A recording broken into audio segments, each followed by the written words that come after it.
Which country, which year? Denmark. Denmark, again. Which year? 2013. 2013, yes.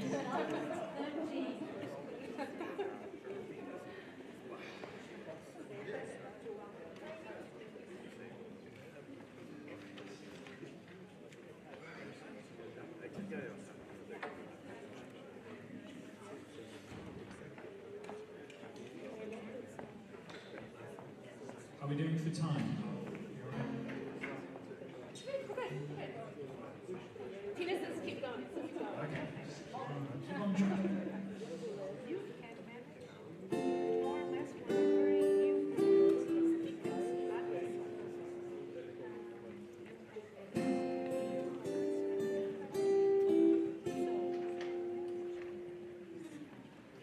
Broken hearts, all that's left, and I'm still fixing all the cracks. Lost a couple of pieces of me. I carried it home. I'm afraid of all I am. My mind feels like a foreign land. Silence ringing inside my head. Please carry me home.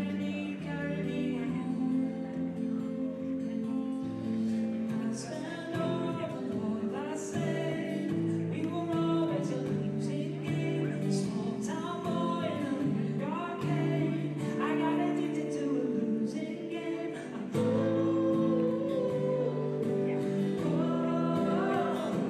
All I know,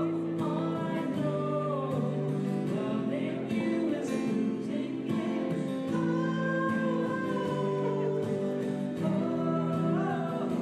All I know, loving you is a losing game. How many pennies in the slot? Giving us up if we take a lot. I saw the end before getting on. Still I carried on.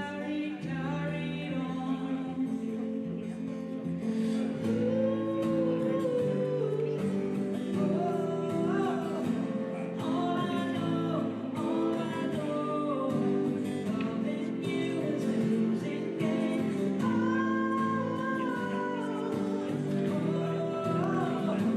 All I know, loving you is a losing game. I don't need your games, game over. Let me have this roller coaster.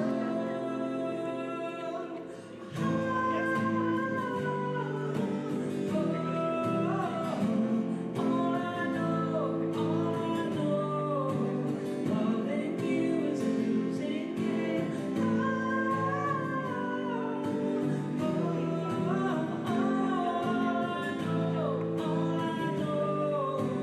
Loving you is a losing game.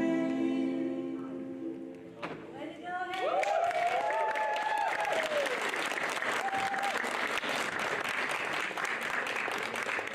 Okay, which country? Which year? Netherlands. Netherlands.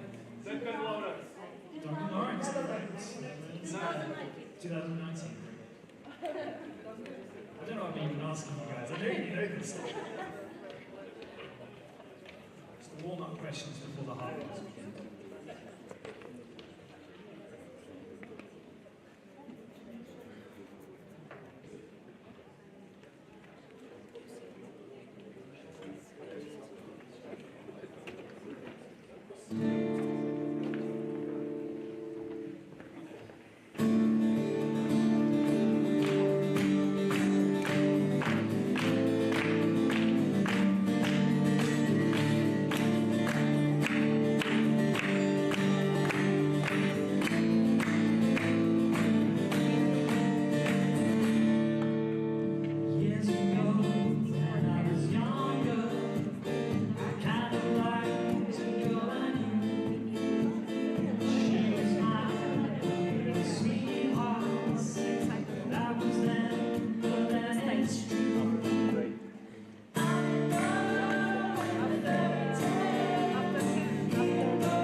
mean, I guess you guys know that one. So, come on, which country would you? Norway. Now, how do you pronounce my surname? Is it Rybak or Rubak? Norway 2009. Rubak. Excellent. Okay, I've counted all the Scandi countries now. Like, I feel like I've done that bit of cheating. Aaron, would you like to join?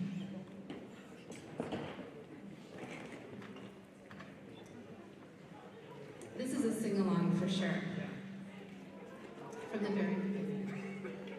It's not Waterloo that's coming in. Yeah.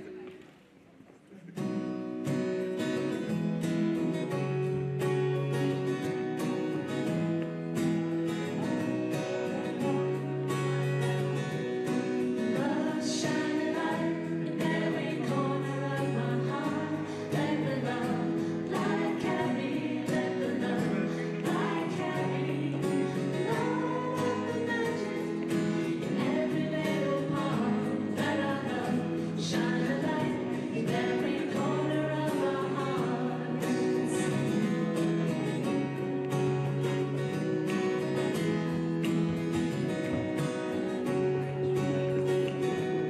Love shine a light in every corner of my dream. Let the love light carry, let the love light carry.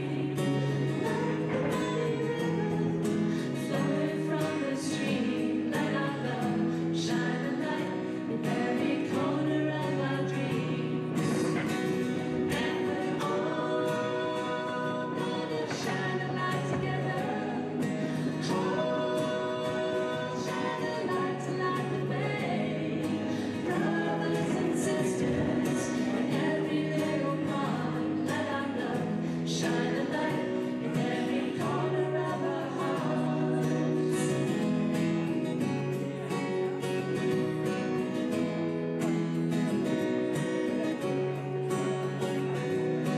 Love shine a light in every corner of the world. Let the love light carry, let the love light carry. Light the magic from every boy and girl. Let our love shine a light in every corner of the world. And we're all gonna shine a light together. Shine a light to light the way. Brothers and sisters in every little part. Let our love shine a light in every corner of our hearts. And we're all gonna shine a light together. Shine a light to light the way. Brothers and sisters in every little part. Let our love shine a light in every corner of our hearts. Let our love shine a light in every corner of our hearts.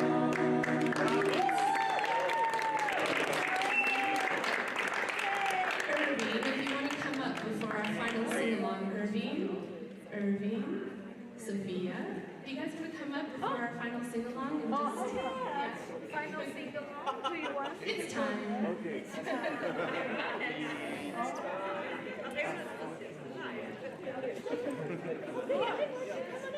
Yeah, Mark. Please.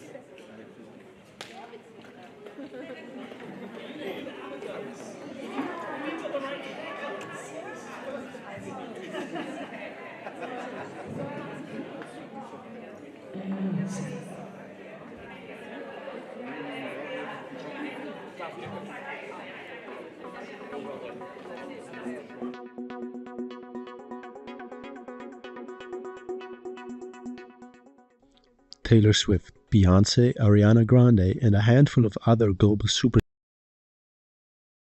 Do we suffer from US-American cultural imperialism? Sure, there's a small number of artists who are popular almost everywhere in the world. And these superstars usually come from the United States and to a lesser degree from the United Kingdom and some other countries. Nevertheless, the share of domestic productions in local markets is significant. Let us look at statistics from the International Federation of the Phonographic Industries.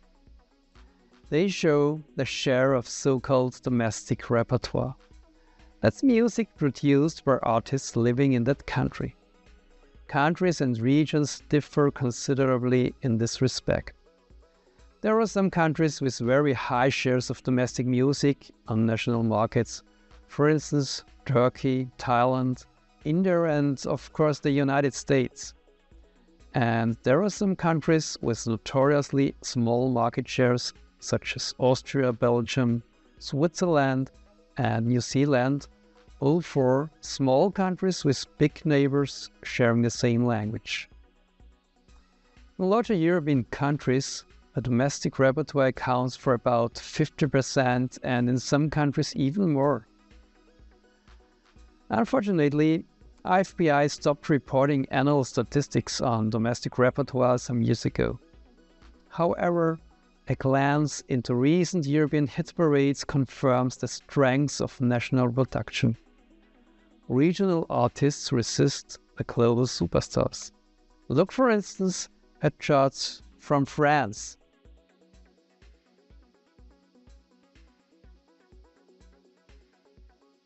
Or look at the recent hit parade of Germany.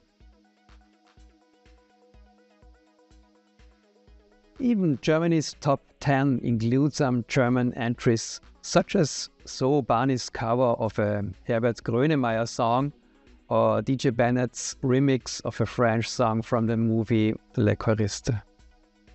By the way, both songs are also in Austria's top 40 at the same time. This shows how close countries with the same language are in terms of music.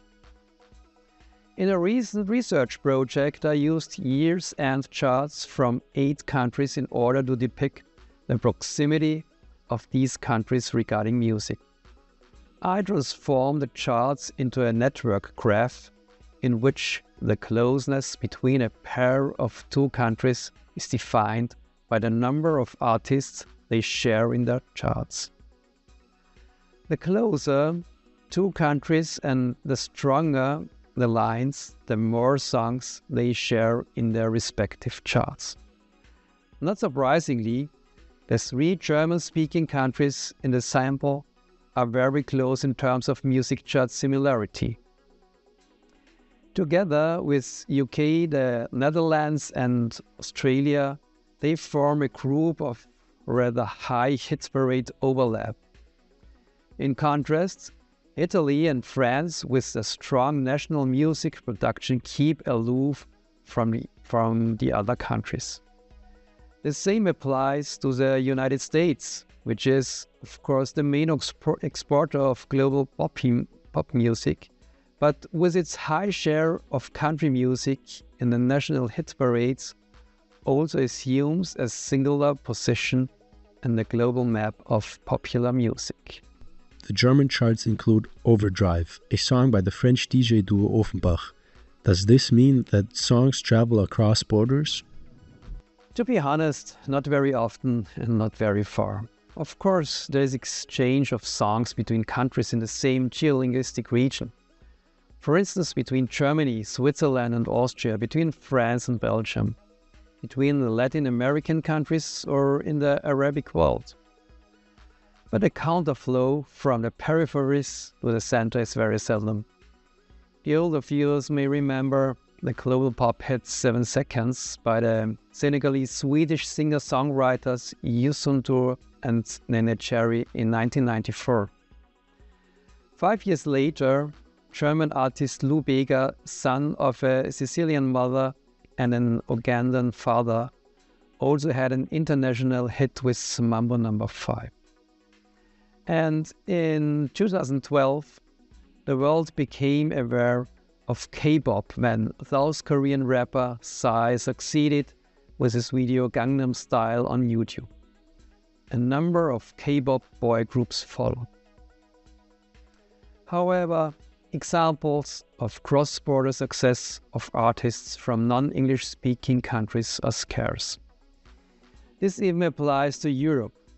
Despite increasing political integration, and numerous cultural initiatives such as the Eurovision Song Contest, interest in the music of our neighbors remains limited.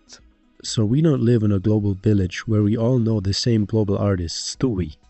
Basically, the global music market is full of contradictions. Yes, there are geolinguistic regions with strong regional production, which are little interested in international repertoires, except for a handful of global superstars. Simultaneously, niches become more and more globalized. The mere fact that music is globally available through the internet means that the same diversity of niches is accessible from any part in the world. No matter where one is, one can quickly find very familiar niche cultures as well as people with similar preferences for certain niche products. This is true, for example, of the classical concert business, which is organized in the same way around a certain canon of classical works in all parts of the world. World music as well has become a global niche product for the middle classes in many countries of the world. Algerian Rai or Indian Bhangra music is available for the interested public in Vienna or Sao Paulo in the same way as Viennese classical music or samba are available for the middle classes in Punjab or Algiers. To put it more pointedly, while the mainstream in some countries holds its own against the global spread of international repertoire, the world is becoming smaller in terms of niches. There may be more on offer overall, but the regions of the world hardly differ in what they offer. What role do large global corporations play in the global music distribution? The so-called major labels are often accused of privileging the global superstars. Of course, they earn a lot of money with the superstars and invest a lot of money in promoting them globally. Nevertheless, labels are agnostic regarding their repertoire as long as they earn money with it. The big recording companies have subsidiaries in many countries all over the world. And these subsidiaries not only market global superstars, but also national repertoire as long as the market is big enough. Let us look at the French charts again. So of course, the international superstar Benson Boone is distributed with Warner Records, an international record company.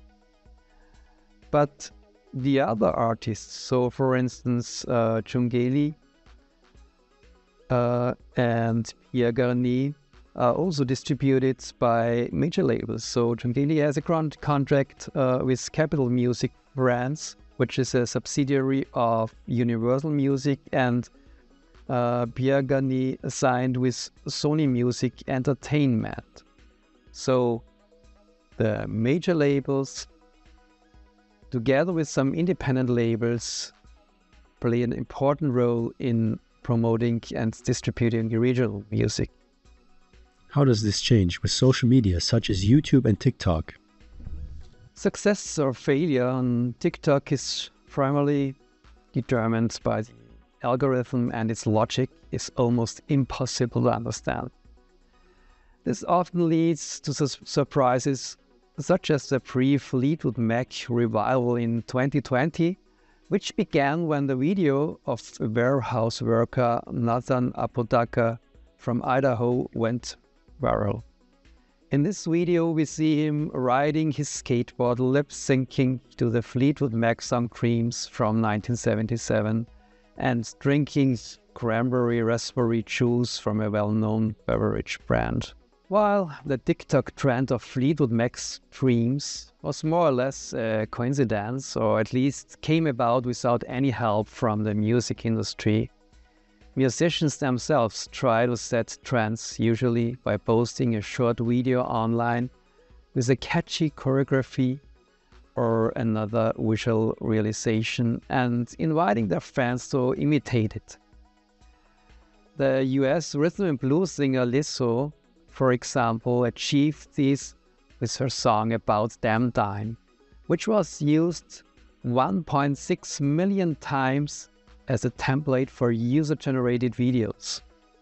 TikTok campaigns by artists are now an integral part of music marketing. Where does music on social media come from? We don't have data from TikTok, but we have a detailed analysis of YouTube channels' origin. And this analysis shows, on the one hand, an enormous diversity, but on the other hand, an extremely uneven distribution across the countries. Media researcher Bernhard Rieder and his colleagues analyzed all YouTube channels with more than 100,000 subscribers. That's more than 150,000 channels. Many channels don't have a country code, so they cannot be assigned to a country. These are the highest columns to the left. Second are, as expected, channels from the United States. Interestingly, Indian channels have a higher number of videos on YouTube, shown in the red column, than US channels. But channels from the United States are much more subscribed, see the orange column, and especially more viewed, green column, than those in India and in all other countries. The form of this diagram, also known as Pareto distribution, is typical for cultural markets in general and music markets in particular. And it applies not just to inequalities between countries, but also between artists within national markets. A small number of stars earns a lot. The numerous less popular artists, the so-called long tail of niche artists, can't hardly make a living from their music. Why is the income distribution so uneven in the music business? Economists have been racking their brains over this for a long time. It certainly has something to do with technologies which allow mass distribution at no cost and with the major labels' marketing muscle. But ultimately, it's us listeners who create superstars. There are three arguments. At the heart of the so-called economics of superstars is the assumption that an artist of high quality at a high price cannot be substituted by a larger quantity of cheaper but mediocre artists. To put it crudely, a Taylor Swift fan does not give up the expensive concert of his or her favorite artist in favor of a series of cheaper concerts with slightly less talented and less preferred artists. Although the differences in quality may be small, the consumers focus on the best.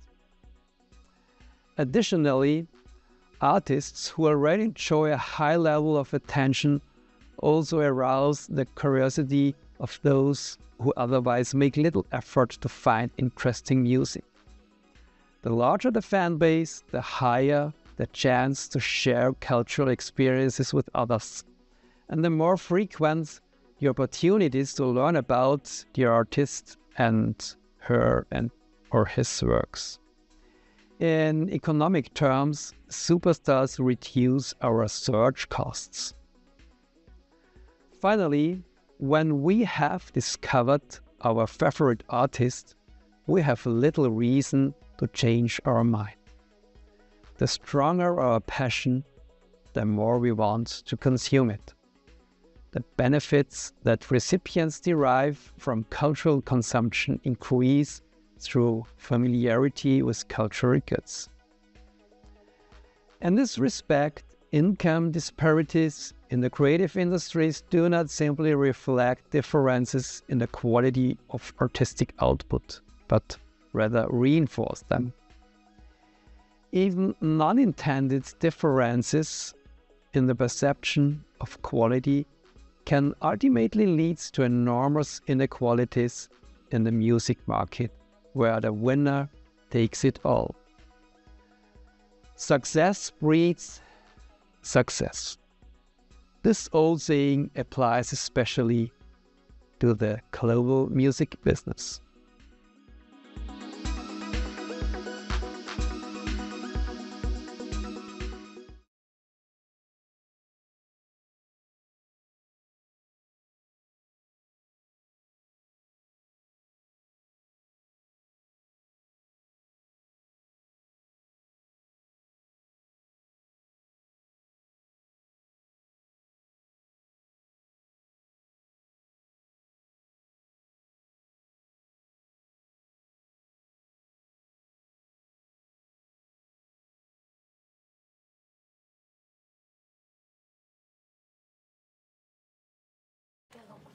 Since we have some minutes before starting, so you will have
Stop looking so nervous, Irving.